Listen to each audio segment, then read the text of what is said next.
Bom dia a todos, bom dia. Vamos lá começar, né? Retomar a nossa aula de licitações. Vamos conversar um pouquinho sobre ela. Espera aí, doutores, rapidamente aqui. Vou botar o nosso cronômetro. Olá, bom dia a todos que estão chegando agora, né? Sabadão. Aqui, pelo menos aqui na cidade tá um solzinho bom, né? Tá um sábado glorioso. Sábado glorioso para quê, doutores? Para aprender licitações. Olha só que maravilha. Licitações, doutores. Vamos lá, queridos. Olha só. Na aula de ontem, né, eu trouxe um pouquinho sobre a fase da habilitação das propostas, né? Antes disso, um breve parênteses, antes disso. Pessoal, deixa eu falar para vocês assim o seguinte. Eu sei que a gente está num momento, né, meio excepcional, meio conturbado, né, um momento em que tá tudo muito estranho, né? Então, assim, essas aulas que eu estou promovendo aqui para vocês, né, são aulas gratuitas, né, com conteúdo, né, aprofundado, relativamente aprofundado, mas sem material, sem disponibilizar material. Então, eu quero só deixar meu registro aqui, aqueles que vêm seguindo as aulas, né,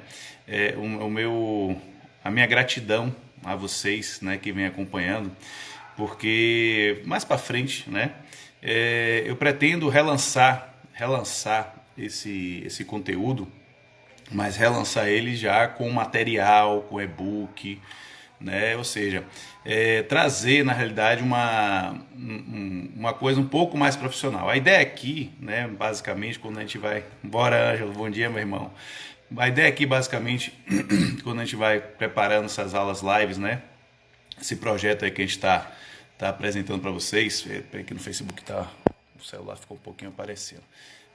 A ideia é que vocês pelo menos tenham acesso a um conteúdo, né, que vocês possam usufruir desse conteúdo esse, doutores, né? Bom dia, mãe.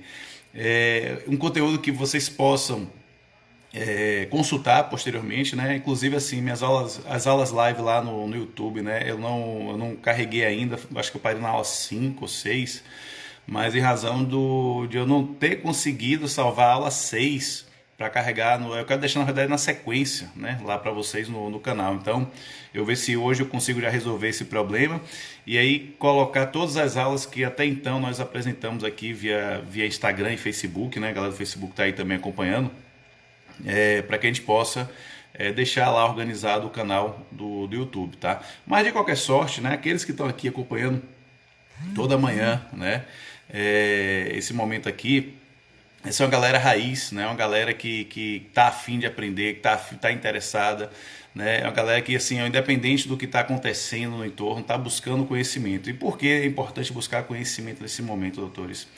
Porque tudo que está acontecendo em nossas vidas hoje é tudo relacionado a direito administrativo, né? Você fala assim, não é tudo relacionado a direito administrativo, né? Então, quanto mais você souber a matéria que está influenciando hoje diretamente na sua vida, né, mais você terá a capacidade de se defender. Isso é importante. E outra coisa, né, a gente não pode esquecer, doutores, que em algum momento da sua vida, eu lembro meus professores, né, do ensino médio, falam assim, olha, aprenda porque isso você vai usar para o resto da sua vida. Meus professores sempre falavam isso, né? E de fato, né, tem coisas que de fato a gente leva para o resto da vida. E por que eu estou falando isso? Porque direito administrativo vocês vão levar para o resto da vida de vocês. Se você é servidor, a sua relação com o Estado, né, é uma relação muito mais especial, muito mais específica. Você vai ser tratado dentro do ramo do direito administrativo. Se você é um particular que pretende qualquer tipo de pleito frente à administração pública, você vai ser tratado frente ao direito administrativo. Se você é um concurseiro, doutores, se você é um concurseiro, você tem que dominar direito administrativo. Por quê? Porque pode observar aí qualquer concurso, doutores, direito administrativo é uma matéria básica, né? Se ela não vier cobrada, se o administrativo não vier cobrado como direito administrativo com conteúdo mais denso, pelo menos vai ter lá noções introdutórias de direito administrativo. Pode observar, qualquer edital tem direito administrativo. Então, doutores, a matéria ela é essencial na vida de vocês. Eu vou repetir o que meus professores me falavam, né, na época que eu era um gurizinho. Assim, olha, aprende que isso é pro resto da vida de vocês. Eu vou falar a mesma coisa com vocês. Olha, aprenda que isso é pro resto da vida de vocês. Vocês irão se relacionar com a administração em algum momento da vida de vocês. E se vocês estiverem bem... eu posso dizer assim, bem instruídos, vocês saberão como se portar perante a administração. Então, eu quero deixar aqui o meu registro de gratidão à galera que vem acompanhando aí, de sol a sol, de chuva a chuva, de domingo a domingo, né? A gente está aqui colado. Amanhã vou ter novamente às 7h37 essa aula. Se você tem colegas, doutores, né, que tenham, né, alguma dificuldade com o direito administrativo. O direito administrativo é uma matéria extremamente fácil, é muito fácil o direito administrativo, né? E às vezes a pessoa tem um certo engano com o direito administrativo, até porque ouvi falar que o direito administrativo é uma matéria chata. Doutores, eu vou tirar por mim, né? Eu tinha esse raciocínio, eu exatamente empregava esse raciocínio de que direito administrativo é uma matéria assim, assado. Por quê? Porque eu fui influenciado negativamente por pessoas que tiveram uma experiência ruim com o direito administrativo e repassaram essa experiência ruim, ou seja, repassaram para mim com um preconceito, né? Porque eu não tinha passado pela experiência. E aconteceu, na faculdade eu fui contaminado, né, com essas conversas. E aí quando chegou na fase que eu fui fazer o curso preparatório para a OAB, doutores, e aí eu deixo aqui o registro aqui, ó, professor José Aras, nossa senhora, velho. Como eu conseguia observar o direito administrativo de forma tão simples e de forma tão efetiva, de forma tão amorosa. Então, quando eu comecei a estudar direito administrativo na visão do professor José Aras, eu falei, é isso que eu quero para a minha vida. Então, assim, na faculdade eu fiquei ali, né? Ah, nossa, não, é chato. Quando chegou na fase de preparação, doutor, fase de preparação para a OAB, foi que eu vi me afeiçoar. E me afeiçoei tanto a matéria que hoje me tornei um especialista em direito administrativo. Então, qualquer tipo de demanda relacionada a servidor público, a defesa de servidor público, processo administrativo disciplinar, eu estou ali. Eu estou ali já, sabe? O pessoal já me requisita para esse serviço, já conhece o meu serviço. Então, percebo. Por quê? Porque eu tenho amor ao que eu faço, eu tenho um amor à área que eu atuo, né? Só para vocês terem uma ideia, hoje, né? Hoje eu estava finalizando um mandado de segurança, mas assim, hoje minha esposa me perguntou assim, que hora você dormiu hoje? Eu falei, hoje foi até uma da manhã. Ela, nossa, eu falei, tá cansado? Eu estou cansado, mas estou feliz, estou grato. Por quê? Porque eu estou escrevendo uma ação que é dentro da minha área de atuação, né? Então, quando chegam ações que são dentro da minha área de atuação, doutor, eu me sinto grato.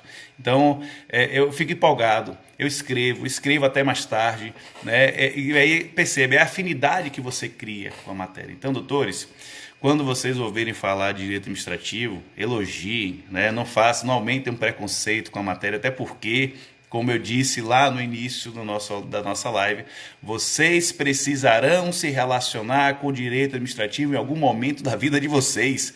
E se vocês estiverem bem equipados, vocês terão a devida resposta à da administração.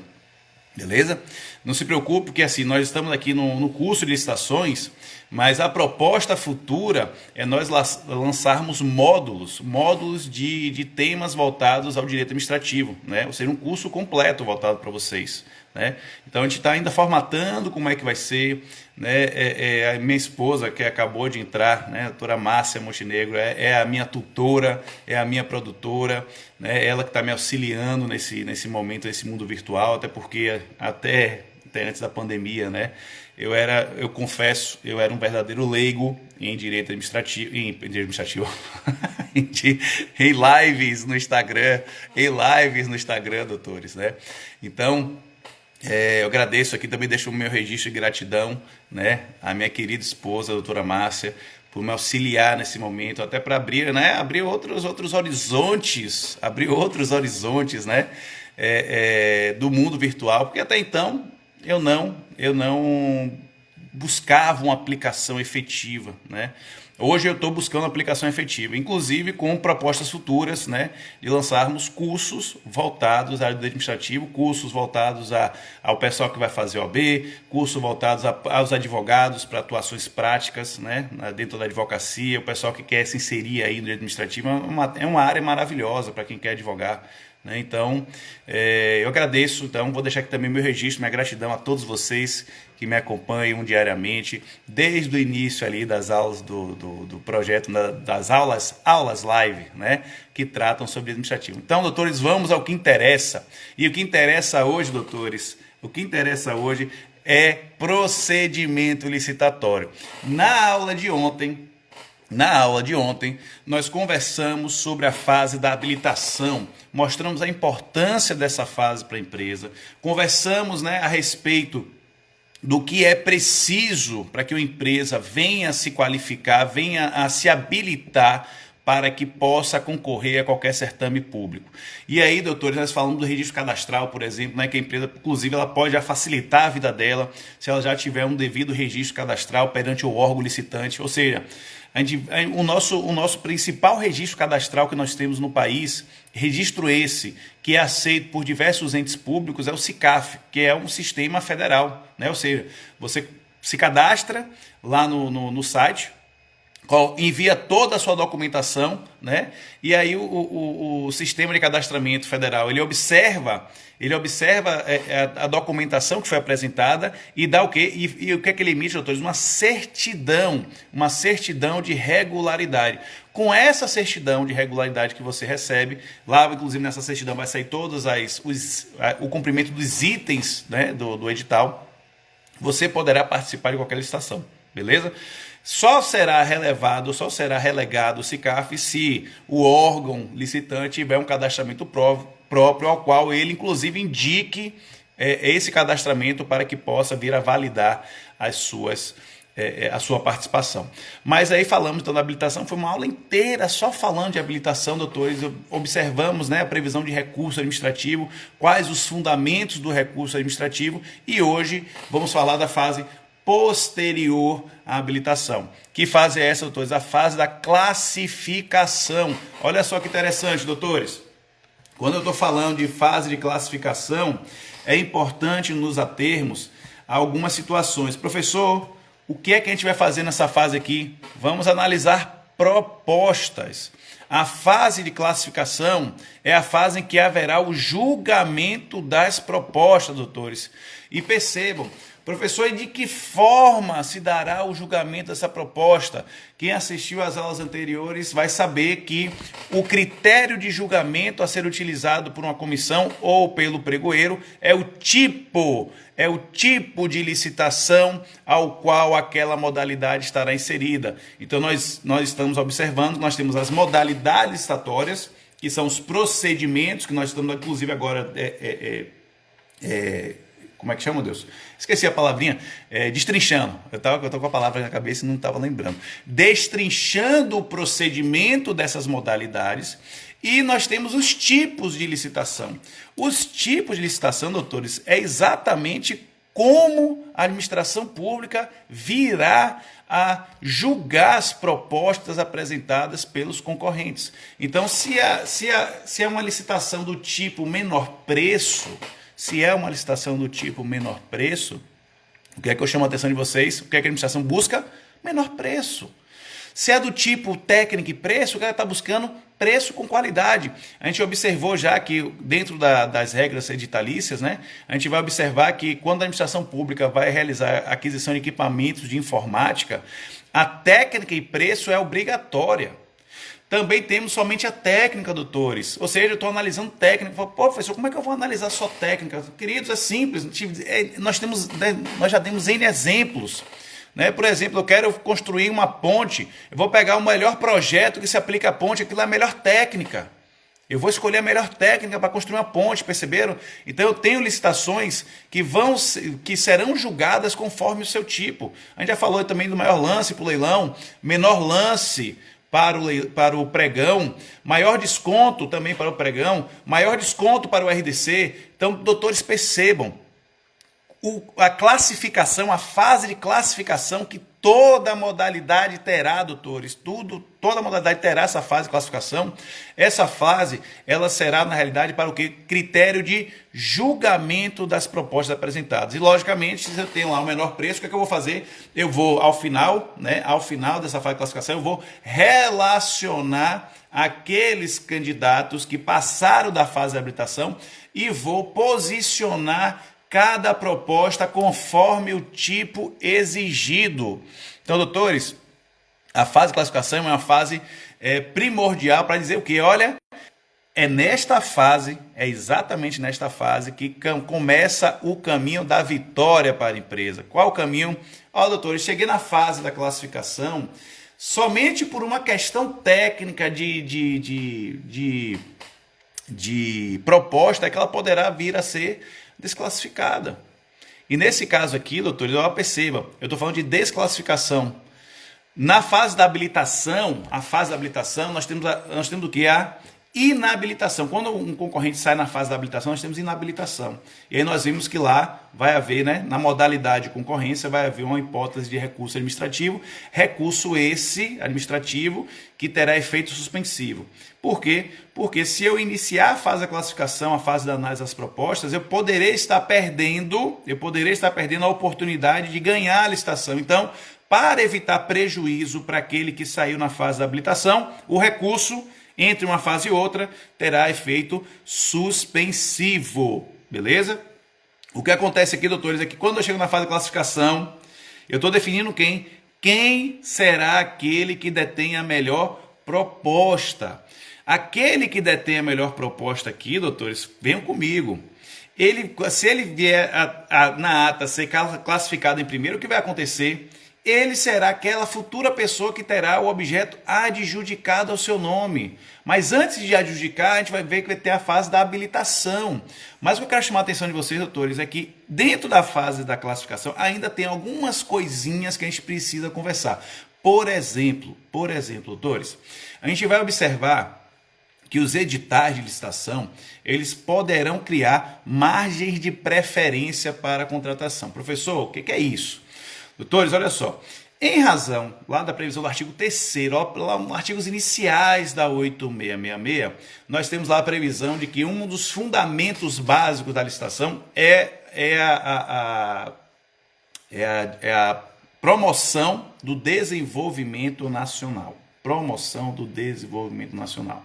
Então, diante desse fundamento basilar da licitação, que é a promoção do desenvolvimento nacional, nós iremos observar que a administração pública ela poderá instituir margens de preferência. Margem de preferência com que sentido, doutores? Para que a administração pública, em razão da forma em que o objeto está sendo produzido, ela permita que haja uma aquisição por um valor superior à melhor proposta registrada. Como é que funciona isso, doutores? Vamos pegar aqui, em relação por exemplo, uma margem de preferência, eu quero chamar a atenção de vocês. Produtos manufaturados ou para aquisição de serviços nacionais frente a concorrentes internacionais. Doutores, nós temos aqui 2 exemplos de margem de preferência. Qual é a primeira margem? Para produtos manufaturados, eu posso instituir uma margem de preferência. E para produtos nacionais, eu também posso colocar uma margem de preferência. O que é isso? Eu vou lá fazer uma licitação, vamos pegar a licitação internacional, que aí fica mais simples o exemplo e você percebe isso. A administração pública quer abrir uma licitação internacional para que concorrentes internacionais venham participar aqui de uma licitação. Aí vocês podem estar se perguntando, professor, existe isso? Existe, doutores. Qual é a modalidade? Já conversamos, a modalidade é a concorrência. Mas também poderá ser adotado a tomada de preço ou convite conforme os valores econômicos a serem adquiridos pela modalidade internacional. Mas eu quero chamar a atenção no seguinte, doutores, se eu tiver uma licitação internacional em que eu tenha participantes brasileiros e participantes estrangeiros, eu, como administração pública brasileira, poderei instituir uma margem de preferência. Como é que funciona essa margem? Da melhor proposta apresentada entre os classificados. Imagine o seguinte, a empresa A é uma empresa estrangeira. A empresa B é uma empresa estrangeira. A empresa C é uma empresa estrangeira. E pensem que isso é uma ordem de classificação. A primeiro, B segundo, C terceiro, beleza? E aí o que acontece? A ofereceu o valor de 1 milhão. Vamos pegar números exatos que a gente percebe isso, né? Então, o A, com melhor proposta, ofereceu o valor de 1 milhão para entregar determinado bem ou realizar determinado serviço para a administração pública. B, que também é outra empresa estrangeira, ela ofereceu o valor de 1.150.000. E C, que é uma empresa brasileira, ofereceu um valor de 1.250.000. Doutores, percebam, eu estou falando inclusive valores certinhos, por quê? Porque a gente vai usar esse exemplo. Ó. Se no edital houver previsão expressa que a administração pública dará preferência a produtos, a serviços nacionais, e no edital eu indicar que essa preferência será de 25% da melhor proposta, o que é que eu estou permitindo, doutores? Eu estou permitindo que, em razão aqui do nosso exemplo, nós temos empresa A, empresa B, como empresas estrangeiras, que inclusive dentro da proposta do menor preço estão melhor classificadas do que a empresa C, que é brasileira. Se houver essa previsão, o que vai acontecer? Ó, a empresa C, que ofereceu 1.250.000, ou seja, estou dentro da margem de até 25%, dentro da margem de 25%, eu vou convocar quem? Empresa C. Empresa C por quê? Porque ela está oferecendo um serviço ou um produto nacional. E isso decorre, doutor, essa possibilidade de margem de preferência decorre em razão da promoção do desenvolvimento nacional. A ideia, né, que vocês observarem, a ideia é que o dinheiro gasto, né, o recurso público gasto, ele seja gasto com uma entidade brasileira, ao invés de uma entidade estrangeira. Haverá situações que não vai haver como, né, o dinheiro permanecer no país. Mas se houvesse concorrente, certamente haveria uma margem de preferência para que essa empresa brasileira pudesse, né, ter um benefício editalício, né, em razão da sua condição de brasileiro.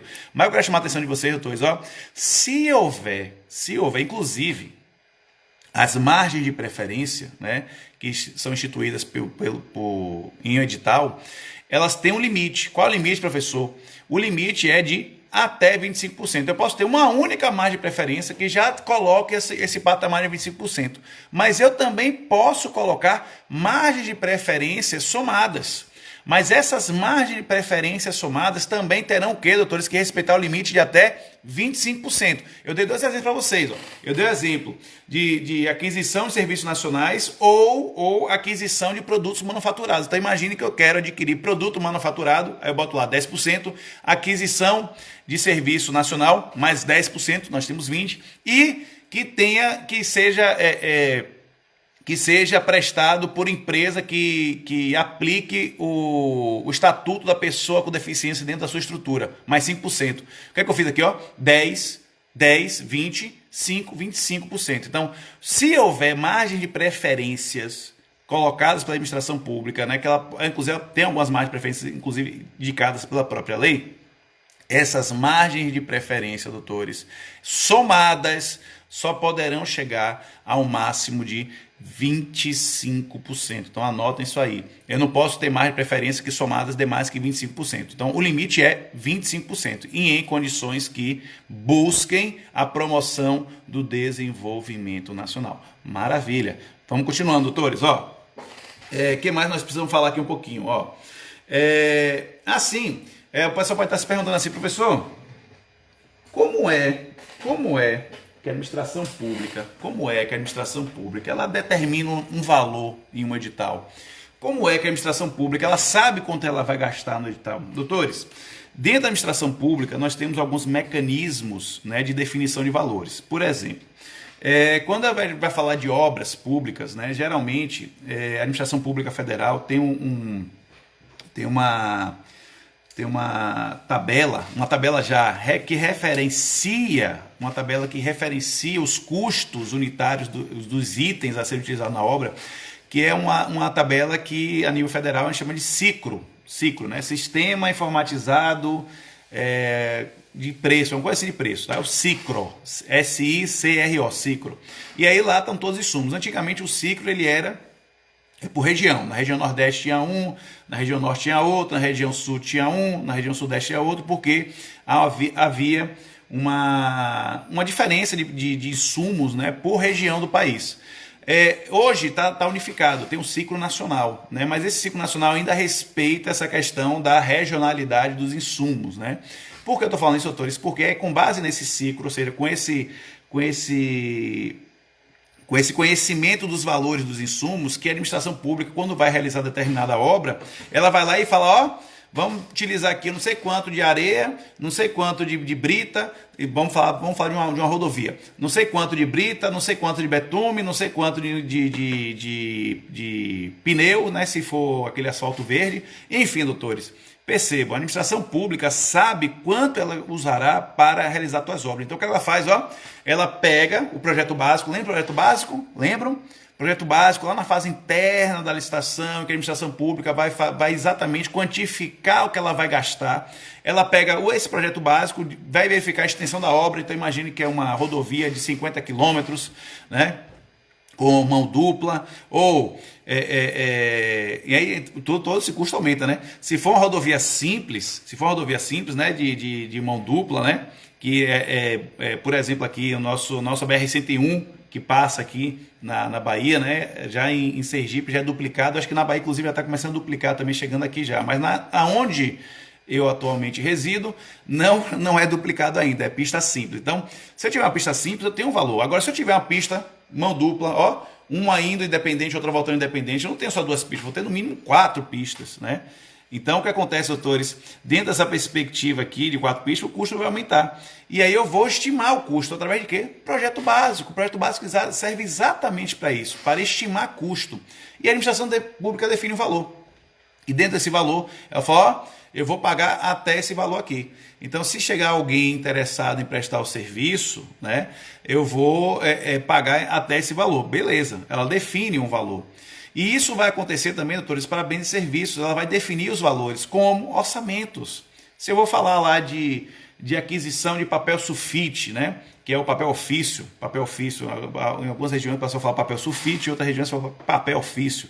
Mas aqui, como é que eu defino? Eu vou fazer uma estimativa, um levantamento quantitativo de quanto de papel a administração pública precisa adquirir. E com base nesse quantitativo, ó, já tem uma necessidade premente, ou seja, já sei qual é a necessidade da administração, eu vou fazer orçamentos com base nesses quantitativos em fornecedores que prestam, né, que entregam esse tipo de bem. Eu vou nas papelarias, faço um orçamento, ó, fulano, você tem papel sulfite, eu quero uma quantidade de mil pacotes. Como é que ficaria aí? Ó, ficaria assim, o valor é esse. Aí ele vai em outro fornecedor. Fulano, 1000 pacotes, como é que eu faço? Esse valor. Aí ele vai pegando, doutores, no mínimo, ele tem que ter pelo menos 3 orçamentos. Ele vai pegando os orçamentos e vai relacionando os orçamentos. O que ele vai fazer depois? Ele vai somando cada orçamento e vai dividir pela quantidade de fornecedores em que foi buscado o orçamento. O que ele fez aí, doutores? Estabeleceu um preço médio. E é com base nesses preços que a administração pública abre os procedimentos licitatórios.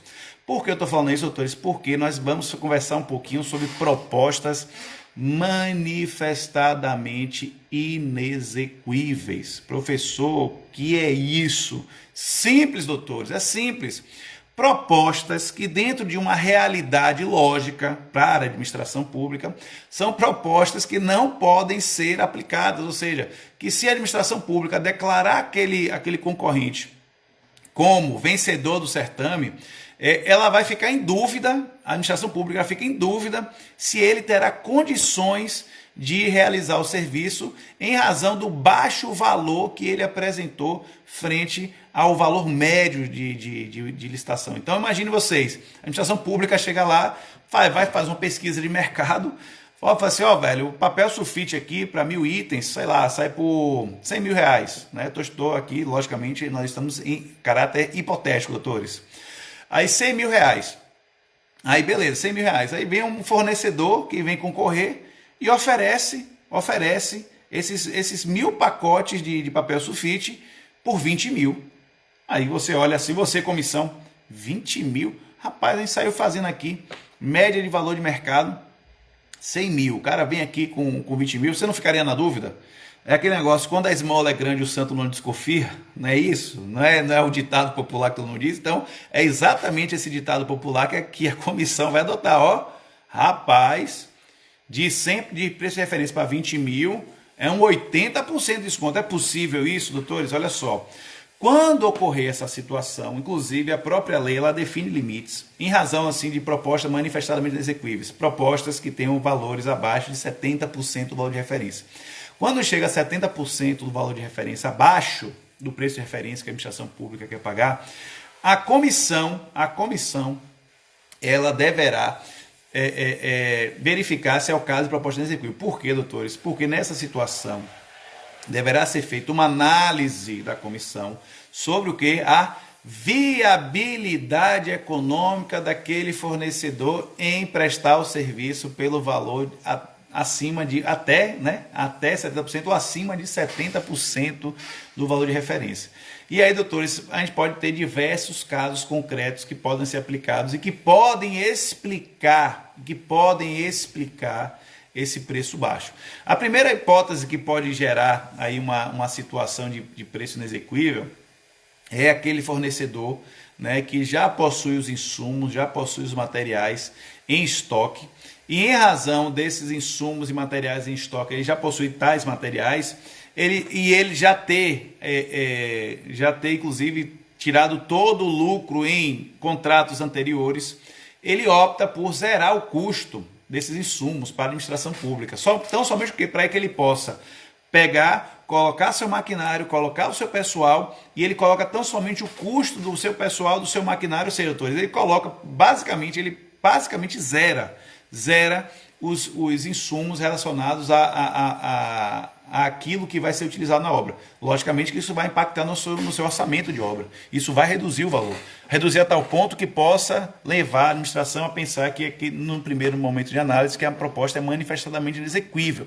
Entretanto, doutores, se o concorrente não conseguir demonstrar a razão por que ele apresentou, né, uma proposta tão abaixo do valor de referência que a gente está conversando aqui, a comissão deverá declarar aquela proposta como inexequível, ou seja, uma proposta inviável de ser feita. Por que eu estou falando isso, doutores? Porque alguns anos atrás no Paraná, teve uma empresa que saiu licitando, né, licitando obras de engenharia. E aí essa empresa, foram 35 lotes no Paraná, isso ainda lá em 2005, 2006, doutores. Já estava lá, né, já atuando com a administração pública. E o que aconteceu? Essa empresa saiu levando, dos 35 lotes, ela levou 25 lotes, uma coisa assim. Praticamente ela pegou obras rodoviárias, né, da administração pública federal no Paraná inteiro. Daí o que aconteceu? Quando ela começou a fazer, todos os preços dela que ela oferecia, todos os preços eram um preço muito abaixo do valor de mercado, muito abaixo do valor de mercado. Aí o pessoal ficava assim, pô, velho, ela fez aqui a proposta, apresentou, né? Tem viabilidade? Tem. E aí o pessoal ficou desconfiado. Ficou tão desconfiado que a Polícia Federal começou a investigar a empresa, né? E nessa investigação, doutores, observou o quê? Que na realidade havia uma quadrilha, né? Uma quadrilha grande no país que estava utilizando essa empresa para fazer lavagem de dinheiro. E olha, isso não prejudicou na qualidade da obra, pelo contrário. O preço em si da execução da obra é um preço muito baixo, né? A administração pública se favoreceu, né, dessa prestação de serviço, mas a viabilidade econômica da empresa não estava atrelada à prestação do serviço, estava atrelado a uma lavagem de dinheiro.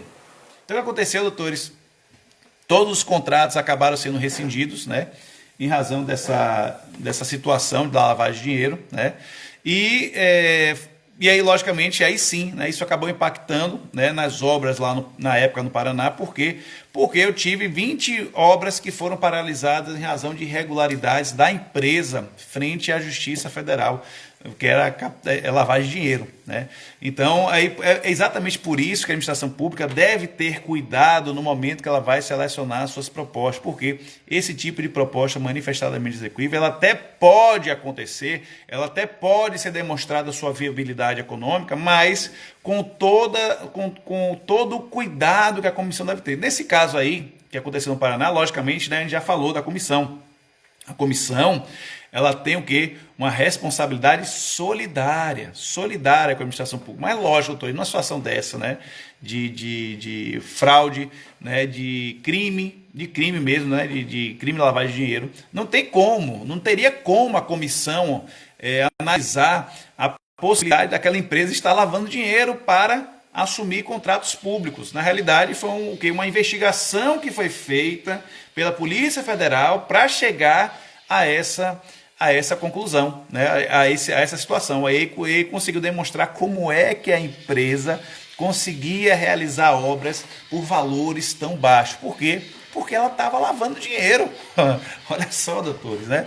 Então, é exatamente esses cuidados que a administração pública vem exigir. E para a comissão, né? A comissão aí que validou as propostas, né, em relação a essa empreiteira, não há uma responsabilidade no caso. Por quê, doutores? Porque, como é um esquema, né, era um esquema fraudulento, realizado pela própria empresa, tanto é que ela não tinha tão somente obras no Paraná, mas tinha obras no Brasil inteiro, né, do norte ao sul do país.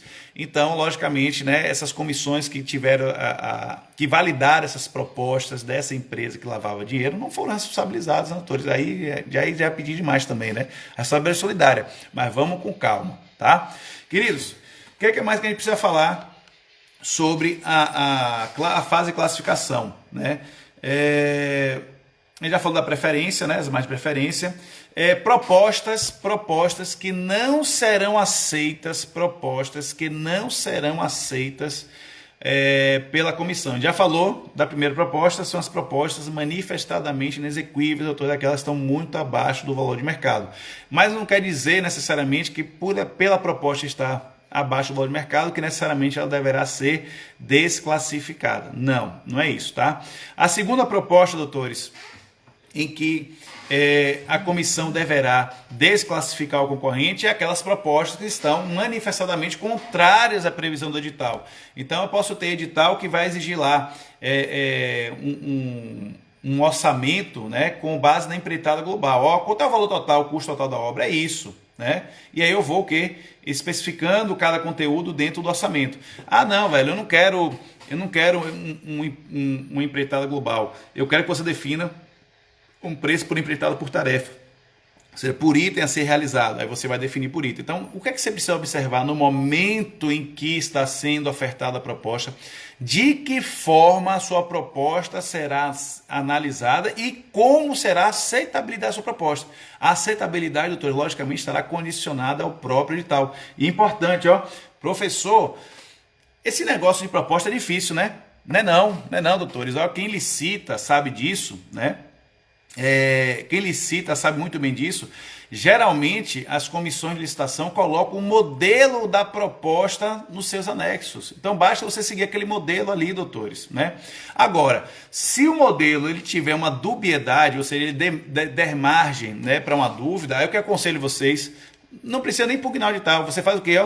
Faz um pedido de esclarecimento. Ô pregoeiro, ô comissão, pelo amor de Deus, eu vi que você tem um formulário aqui, padrão da sua proposta, mas eu não entendi de que forma você quer que eu apresente essa proposta. Você pode esclarecer? Pronto. Aí a comissão ou o pregoeiro vai esclarecer de que forma deve ser feita aquela proposta. Não tem dificuldade, doutores, não tem dificuldade. Beleza? E a terceira proposta, doutores, que deverá ser desclassificada pela comissão de licitação, é aquela proposta indireta ou condicionada. O que é isso? Lógico, né, doutores, que a gente como seres que raciocinam, né, a gente pode ter uma ideia a seguinte, rapaz, ganhar a licitação é fácil. Sabe o que eu vou fazer? É simples, velho. Se for o menor preço, o que eu vou fazer?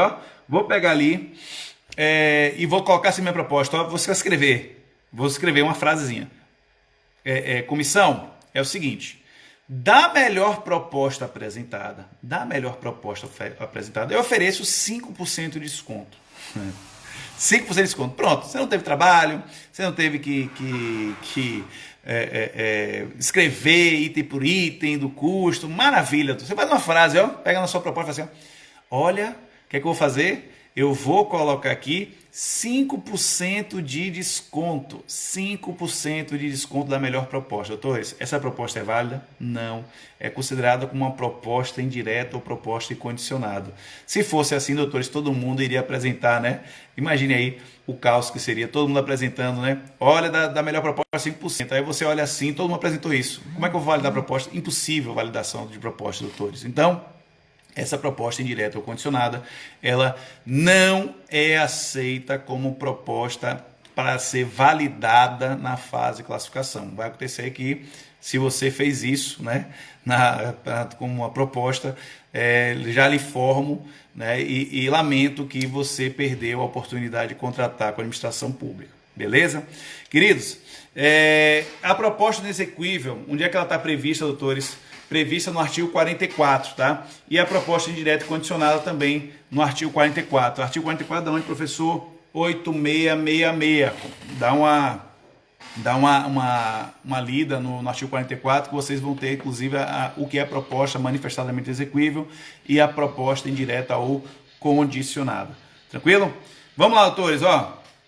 Licitação fracassada, doutores, percebam. Quando a gente comentou um pouquinho da habilitação, né, foi uma aula inteira, na verdade, de habilitação, nós verificamos que naquela fase da habilitação, se houvesse né, a inabilitação de todos os concorrentes, a administração ela faz o quê? Ela deve, é um dever, é uma obrigação. A administração pública deve conceder a todos os concorrentes que caíram na fase da habilitação, isso se todos os concorrentes, nenhum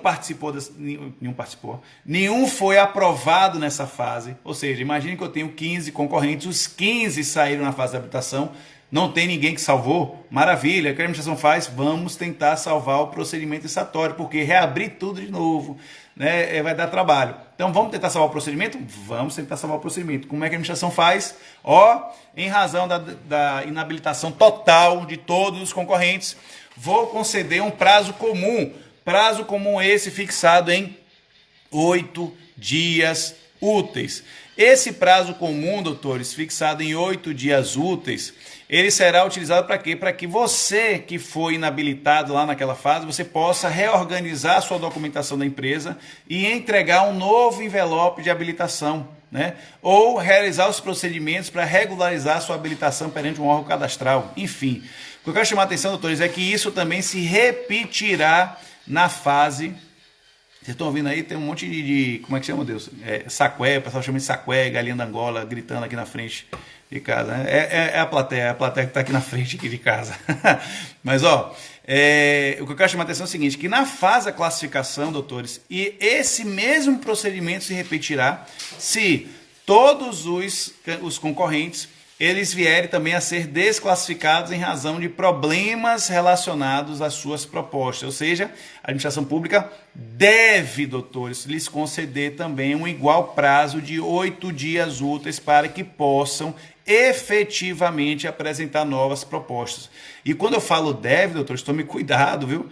Porque tem comissão aí dizendo o seguinte, vamos reabrir a licitação. Tá maluco? Não faz isso não. Por quê, doutor? Você pulou uma etapa legal. A etapa da 8666 é muito clara, é dever, não é uma questão de discricionariedade, é ato vinculado. A comissão é obrigada a observar a lei. É obrigada a observar a lei, doutores. Então, por favor, tome cuidado em relação a isso. Quem participa de comissão deve abrir o prazo. Deve, doutores. Mas vamos lá. Reabrir o prazo, 8 dias úteis, né? E a comissão observou que os mesmos erros foram aplicados, doutores. Aí já é a segunda vez, né? Aí vocês podem estar perguntando, e aí, professor, mais 8 dias? Não, doutores, não. Aí não, tá? O que acontece é o seguinte, se houver problemas em relação à proposta, o que é que se recomenda, né? Eu fui lá, abri 8 dias, continuei 8 dias em erro. Beleza.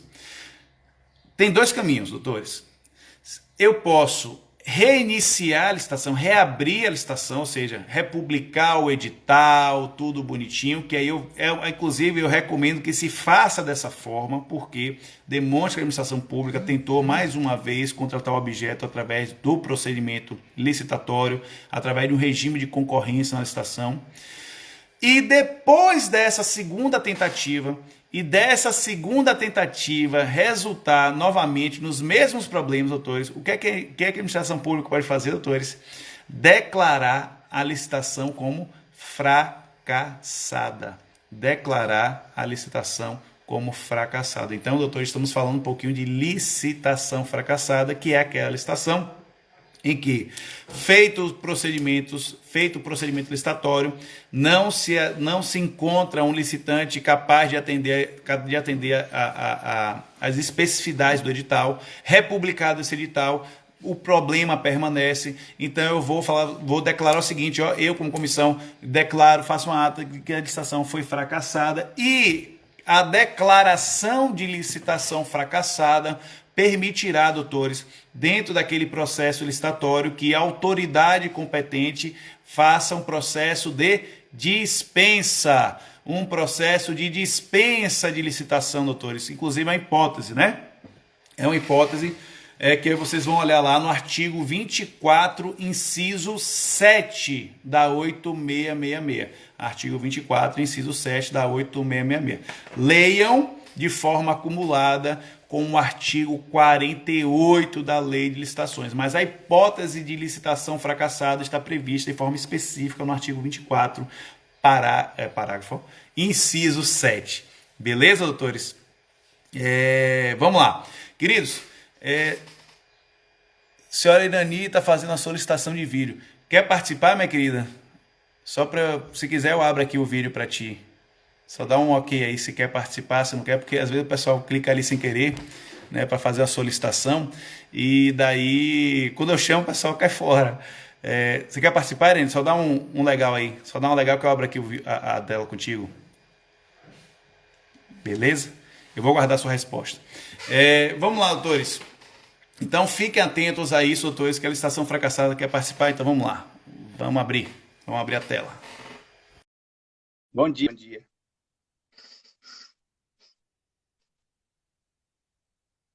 Tá abrindo a tela. Vamos lá. Olá, bom dia.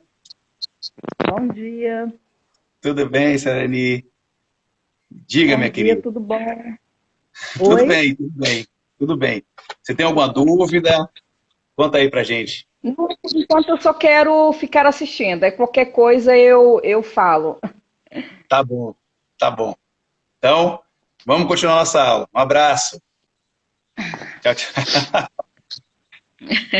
Tava fazendo uma caminhada, tô aqui meio suada, cheguei, olhei o vídeo aqui, vou assistindo aqui, qualquer coisa eu falo. Valeu, até mais. Tchau, tchau. Até mais, tchau. Vamos lá, doutores. Vamos lá. Então, continuando aqui, né, a nossa aula. Então, a gente está falando da licitação fracassada, a hipótese prevista no artigo 24, inciso 7 da 8666, tá? E nessa pegada aí, doutores, do artigo 24, né, inciso 7 da 8666, tem a hipótese de licitação fracassada, beleza? Doutores, feito isso, queridos, né, a gente chega à fase, ao encaminhamento final ali da fase de classificação. E é importante o seguinte, nesse momento, doutor, a gente está classificando as propostas. Qual é o trabalho da comissão? O trabalho da comissão é finalizar a ata, né? Ela vai fazer, dentro dessa ata, ela vai fazer um apanhado geral. Né, da fase de classificação, que aconteceu na fase de classificação, depois ela faz um apanhado geral da fase da habilitação, que aconteceu, resume tudo em uma ata que ela faz, encaminha, doutores, encaminha para a autoridade competente. Para quê? Para que a autoridade competente avalie como se dará a avaliação dele frente ao procedimento. Ele vai o quê, doutores? Fazer o quê? Um check-up, ó. E aí, cumpriu isso, mas logicamente, doutores, que eu estou falando assim, o gestor fará, mas na realidade, o que o gestor vai fazer, na verdade? Ele vai encaminhar a sua assessoria jurídica, e a assessoria jurídica, né, vinculada ao ente público, vai fazer esse checklist, né? Vai emitir um parecer. Esse parecer emitido pela assessoria, doutor, ela vai dizer o seguinte, ó, vai fazer todo o relatozinho bonitinho, siga os procedimentos, aí vem lá, ó, conclusão. Conclusão do parecer. Opino pela continuidade do procedimento para que seja devidamente homologado pela autoridade competente. Maravilha, doutores. E o que é importante nessa fase de classificação é na fase de classificação que se encerram os trabalhos da comissão ou do pregoeiro. Só que a gente vai ver o seguinte, ó, no pregão,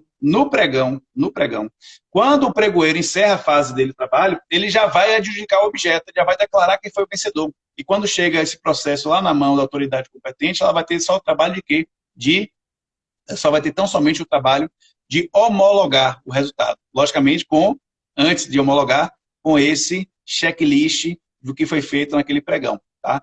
Então, doutores, o que acontece? Se eu chego nessa fase de classificação e eu tive um problema com a minha proposta, percebam, minha proposta era viável, minha proposta era possível de ser empregada, minha proposta era a proposta adequada para a administração, mas em razão do que a comissão, analisando, entendeu que não seria adequado. O que é que eu faço aqui, doutores? Nessa situação, doutores, eu tenho também, aqui na fase da concorrência, o recurso administrativo. Recurso administrativo esse, doutores, que também terá efeito suspensivo. Por quê? Porque as fases seguintes vai determinar, vai apenas homologar o resultado, declarar que aquela ata feita pela comissão está correta, seguir os ritos legais, que a proposta classificada é a proposta correta, e depois eu vou adjudicar, vou declarar quem é o vencedor daquela licitação efetivamente. Então, dentro dessas circunstâncias, doutores, se eu sou um concorrente e fui desclassificado, nessa situação da desclassificação, eu terei a hipótese de fazer um novo recurso administrativo. Recurso administrativo esse, que na fase da concorrência, da tomada, terá também um prazo de 5 dias úteis, doutor. Eu sei, novamente, eu vou interromper a fase da classificação, né, até que haja uma decisão sobre o recurso apresentado.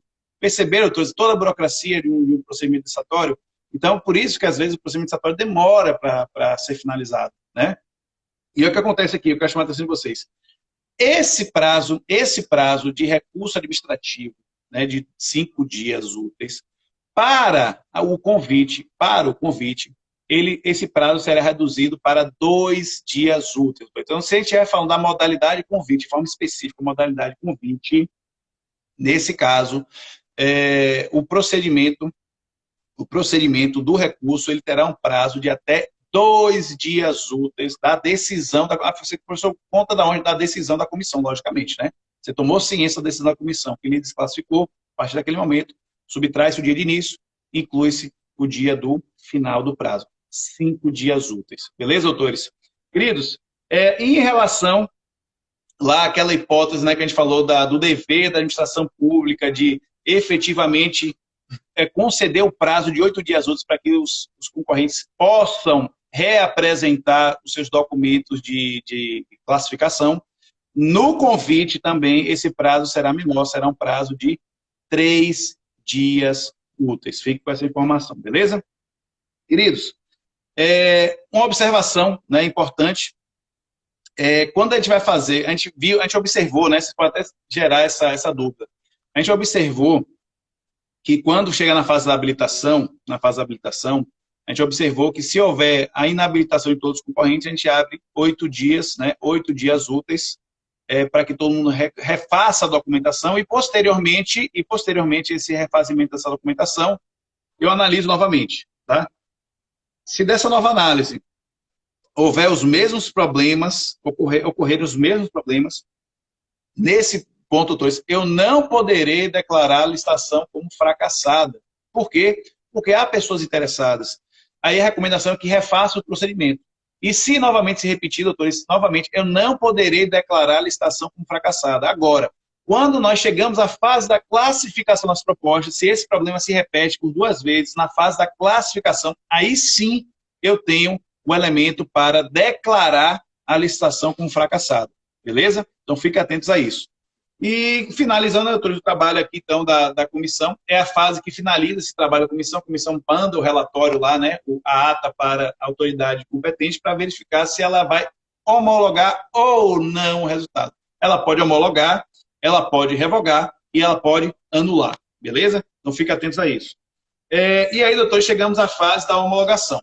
Pelo adiantar da hora, né, nós já estamos também no nosso ritmo final da live de hoje, né? Então amanhã a gente vai retomar da fase da homologação. Doutores, olha só, novamente agradeço, né, a todos aqueles que vêm aqui acompanhando, né, as nossas lives, né, agradeço imensamente, vocês são galera raiz, né, chama assim, uma galera raiz aí que tá colada, né, que está querendo aprender, né, que está querendo se informar durante a pandemia, isso é muito importante, doutor. Eu já disse lá no início da nossa aula, né, as razões que vocês precisam sim estar muito alinhados com o direito administrativo, né. O direito administrativo está hoje, basicamente, dentro dos ramos do direito, direito administrativo hoje, né, dentro dessa questão da circunstância excepcional da pandemia, é o que está efetivamente, doutores, determinando as ações. Então, se você está bem alinhado com o direito administrativo, você está bem, inclusive, para se defender. Quer ver um exemplo? Rapidamente, só para a gente finalizar, antes de acabar a nossa live aqui. Tem municípios que estão determinando, olha só, se você não souber direito administrativo, isso você vai aceitar e vai achar que, não, natural. Não é natural, não. Tem municípios que estão aplicando a punição de cassação de alvará para as empresas que estão desrespeitando a quarentena. Doutores, o que é que eu tenho a dizer sobre isso? Que esse procedimento é manifestadamente ilegal. Por quê, professor? Porque, doutores, em que pese o momento de exceção que nós estamos vivenciando, em qualquer circunstância, para que haja uma aplicação de uma punição, em qualquer aplicação de punição, doutores, pela administração pública, de multa de trânsito a demissão de servidor público, eu tenho que oportunizar ao particular o contraditório e ampla defesa. Isso é o quê, doutores? É um respeito a um procedimento. Então, eu não posso, por exemplo, ter uma situação em que a administração pública casse automaticamente, em razão do momento excepcional, o alvará daquele empresário. E quando eu digo que ele está caçando alvará, ele está dizendo assim, sem alvará o que acontece? Você não pode funcionar. E o pessoal está caçando assim na tora, fazendo, venha, alvará. Doutores, numa situação dessa, por óbvio, eu tenho que manter ainda as condicionantes dos direitos preceitos fundamentais. Então, se está ocorrendo isso no município de vocês, pelo amor de Deus, alerte essas pessoas, calma. O que é que você faz? Velho, mandado de segurança. É mandado de segurança, porque não teve nem processo administrativo para aplicar essa sanção. Sequer você respondeu. E outra, você nem respondeu e já está sendo punido. Então, perceba, doutores, por quê? Por que isso? Porque se você tivesse informado de direito administrativo, você saberia como se posicionar. Isso é importante. Beleza? Queridos, forte abraço. Amanhã, novamente, domingão, firme e forte, 7h37 da manhã. Beleza? Um abraço a todos, fiquem com Deus. Tchau, tchau.